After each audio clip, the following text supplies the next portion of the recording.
Sat Sri Akal. Today we are really honored to be with a Sikh scholar affiliated with Harvard. We are in Massachusetts, so it's home to Harvard, and we are really honored to be with Dr. Harpreet Singh here. And Dr. Harpreet Singh is also a co-founder of the Sikh Coalition in North America, and his expertise as a Harvard scholar lay in religious studies and linguistic studies linked to South Asia. Thank you so much, Dr. Sa, for joining us. I just want to understand from you that how do pre-modern religions connect with modern religious nationalism in your research? Well, it's a tough question. There is a big debate about when nationalism really begins. There is one school of thought that begins with the colonial period, with modernity, and then there are others like Anthony Marx who think that nationalism really begins in the pre-modern period, where you had exclusion of Huguenots and Protestants in France, England.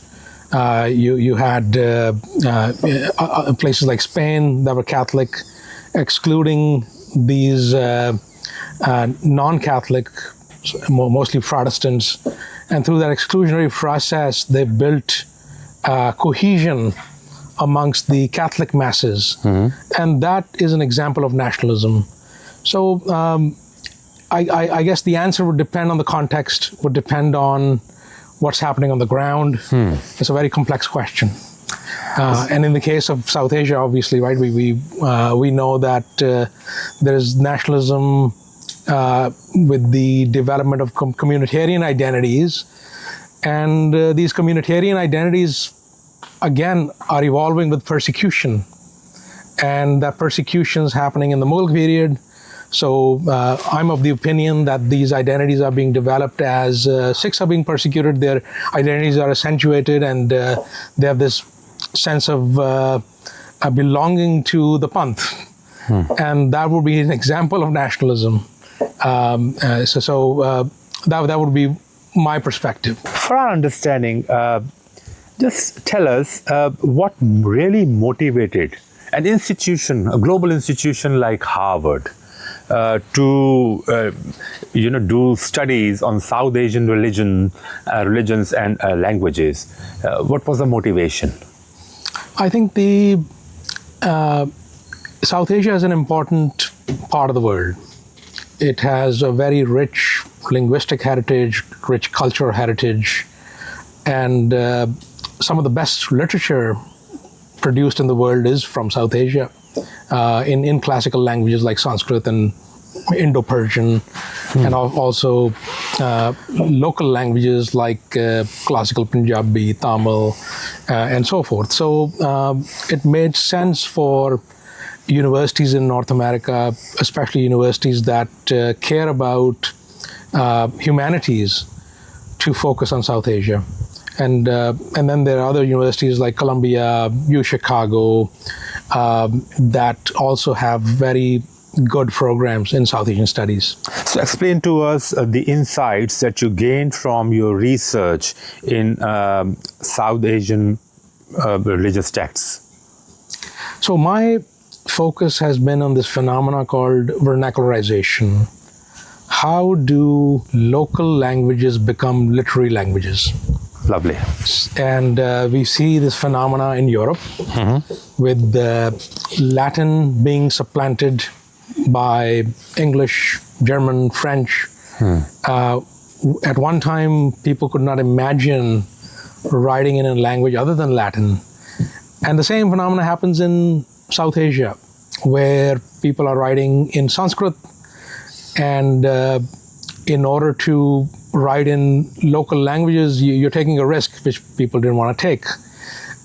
So eventually you see the emergence of languages that are local, and they become literary languages in the South. So the South kind of leads the charge, with Tamil and Kannada becoming literary languages. And then it's a curious question, why does this not happen in the North?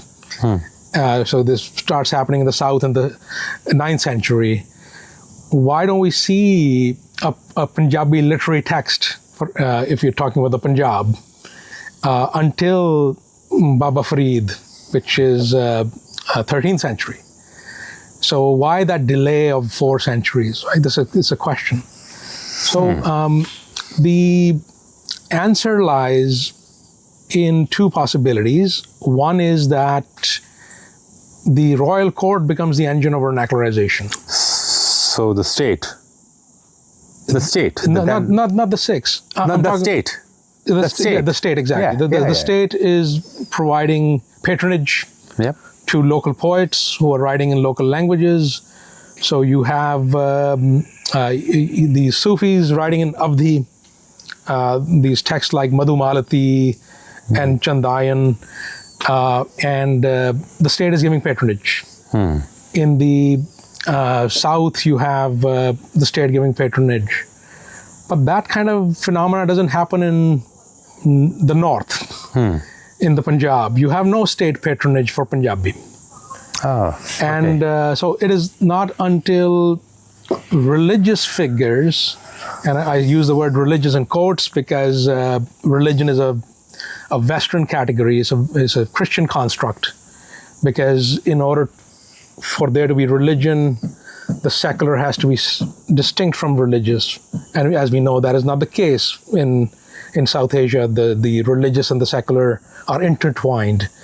So with these religious figures coming to the picture, they are the ones who are engaging in innovation.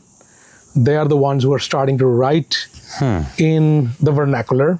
And in the case of Punjabi, Baba Farid is still privileging Persian and Arabic, because when he's teaching to his students in his Khanaka, he's still teaching in Persian and Arabic based on the Malfuzat of Nizamuddin Auliya. But it is with Guru Nanak that we really start to see literary activity happening in Punjabi. And he's writing in a broad range of genres. In the genre like the Kafi, which is adopted by later Sufis, like Shah Hussain and Bulleh Shah, is the invention of Guru Nanak. And he's also writing in a wide range of rags. He's inventing new rags. So music becomes a very important dimension of Sikh, in Sikh texts that doesn't exist before this. So he's, in a way, bestowing the vernacular with the aesthetics that are only present in the classical languages before this.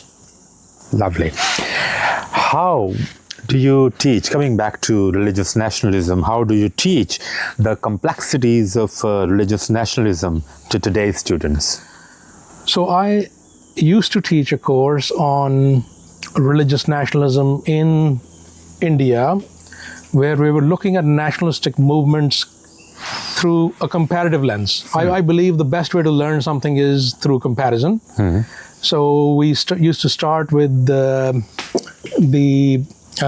movement of Hindutva, and looking at Gujarat in 2002, coming to Kashmir, looking at the Kashmiri nationalism, coming to Punjab, looking at Sikh nationalism, and then also looking at the nationalism in Nagaland.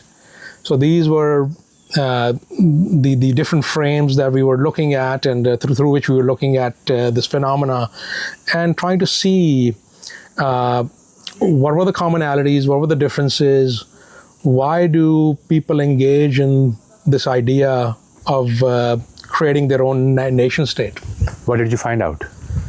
Well, it depends on the antecedents of each community, depends on what kind of oppression they're facing in modern times, and based on that, each community is trying to answer that question of how they should engage with the nation state. So what really motivates you to continue your dedication towards scholarship and community service? When I say community service, I'm referring to your role in the Sikh coalition. Well, is the Sikh ethos to fight against oppression at all times, and not to fight just for the Sikhs, but for everyone. And that's something we've tried to do with the Sikh Coalition, that we provide a framework to look at civil rights and then to engage with the civil society, try to engage with the government, engage in advocacy work, not just for the Sikhs, for all communities. For example, a woman was not allowed to wear the hijab by the New York City Police Department, NYPD, and the Sikh Coalition advocated for her. There was a man with a yarmulke, a Jewish man, so we advocated for him. And similarly, we've advocated for Sikhs in this country in terms of ensuring that they have equal opportunity for jobs, equal opportunity when it comes to education. So we have a number of program areas that include education, include community development, advocacy work, and so forth. My last question to you is about Zafarnama, and you're working on Zafarnama. So how's the work going? Well, the work is nearing completion, and the Zafarnama, as we know, is a text written by Guru Gobind Singh to the Mughal Emperor Aurangzeb, speaking truth through power, in the same way in which Guru Nanak wrote the Babarmani. But the Zafarnama that we have today has some inaccuracies. 18% of the verses are missing the meter, or have the wrong meter, are missing the kafiya. Kafiya is the last words in the verse that are rhyming. So Kamale Karamat Kayam Kareem, Raza Baksh Razak Rahako Rahim. The Kareem and Rahim are rhyming, and so that's the kafiya. So the problem was that because we don't have the right version, the last version was created by Ganda Singh in 1849, that was published in the Marquise-e-Tarikh-e-Sikhan. So that version is the one that's become the standard version. So I proceeded to look at 38 manuscripts that were written in the pre-modern times. 8 or 9 of them are from the 1700s. The Anandpuri bead, Patna bead, Bhai Mani Singh Wali bead. These are all, Bhai Mani Singh Wali bead is from 1713, and Anandpuri bead is from 1696. And the Zafarnama was added later on. Patna bead is from 1698. So looking at the comparison of these different manuscripts and trying to understand what was the original text, I have created a critical edition. And critical edition means that you provide a definitive text, but you also provide all the variations in the footnotes, so that if someone disagrees with you, they can go and look at other possibilities and variations and try to come up with their own verse if they wanted to. So that's something that is going to be published soon. And the other thing I've tackled here is that I've looked at the pronunciation of Persian in Mughal Punjab. Most people read the Zafarnama today with an Iranian accent or with an Urdu accent, and so I'm trying to figure out what was the pronunciation at that time. And the other thing I'm doing that's interesting in this work is that I'm also providing a detailed commentary on each verse. So that's the scope of the manuscript that I'm creating. That's great. Thank you so much, Dr. Harpreet Singh. It was a wonderful conversation and a really insightful one. We wish you all the best for your all present and future literary endeavors. Thank you so much for joining us. Thank you. Fateh ji.